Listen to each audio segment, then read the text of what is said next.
नाज़रीन, टंडोला हयार में corona virus जा 10 नवा केस ज़ाहिर थिया आहिनि। इन हवाले सां तफ़सील ॾियण जे लाइ असां राब्तो कयो आहे मेहरान टीवी जे रिपोर्टर नसीर शाह सां। जी नसीर, तफ़सीलनि खां आगाह कजो।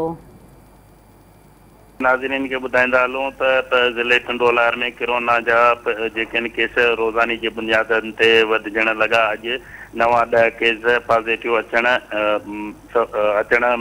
सबबि हिकु औरत बि शामिल आहे, जिन में पॉज़िटिव आयल माण्हुनि खे सिहत खाते पारां आइसोलेट करे छॾियो आहे।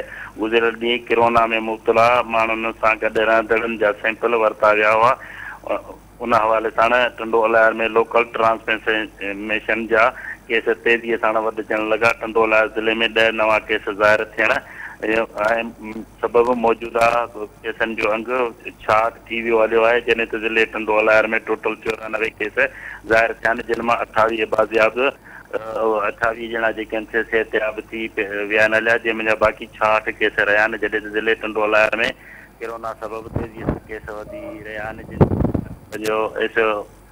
जंहिंजे करे आवाम सख़्तु परेशान आहे। जी नसीर, अवां जी महिरबानी।